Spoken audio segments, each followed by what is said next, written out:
रक्षा मंत्री राजनाथ सिंह के संसद में पूर्वी लद्दाख में भारत और चीन द्वारा सेनाएं हटाने की प्रक्रिया को लेकर सहमति बनने के बारे में गुरुवार को बड़ा ऐलान दिया था, लेकिन कांग्रेस के पूर्व अध्यक्ष राहुल गांधी ने डिसएंगेजमेंट को लेकर मोदी सरकार पर निशाना साधा है। राहुल गांधी ने शुक्रवार को आरोप लगाया कि सरकार ने चीन को हमारी जमीन दे दी। यहाँ तक संवाददाता सम्मेलन को संबोधित करते हुए उन्होंने कहा, भारतीय क्षेत्र फिंगर 4 तक थी, फिर क्यों सैनिकों को फिंगर 3 पर लाया गया?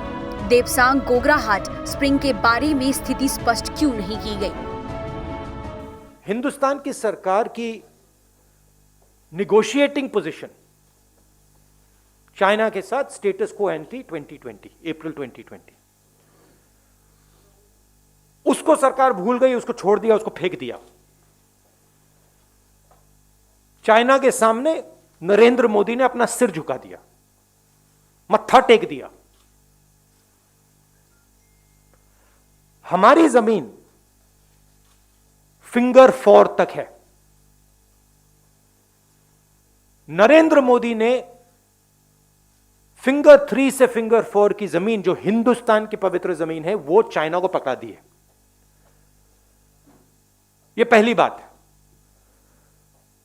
दूसरी बात, जो स्ट्रेटेजिक एरिया है डेप्सांग प्लेन्स का, जहां चाइना अंदर आया है, उसके बारे में एक शब्द नहीं बोला डिफेंस मिनिस्टर ने। वहां बैठे हुए हैं। गोगरा और हॉट स्प्रिंग्स के बारे में एक शब्द नहीं बोला, वहां बैठे हुए हैं। सच्चाई यह है कि हमारी जो पवित्र जमीन है नरेंद्र मोदी ने चाइना को दी है। यह सवाल है, इसका जवाब नहीं। इतना ही नहीं, राहुल गांधी ने प्रधानमंत्री पर आरोप लगाते हुए कहा कि चीन के सामने नरेंद्र मोदी ने अपना सिर झुका दिया, माथा टेक दिया। हमारी जमीन फिंगर 4 तक है। नरेंद्र मोदी ने फिंगर 3 से फिंगर 4 की जमीन चीन को पकड़ा दी। उन्होंने भारत माता का टुकड़ा चीन को दे दिया। पूरी दुनिया कह रही है कि चाइना हमारे घर के अंदर आए हैं और हमने उनको अपना घर दे दिया। मेन चीज देखिए, पेट्रोलिंग की बात नहीं है। मेन चीज है कि हमारी जो भारत माता है वो फिंगर 4 तक थी।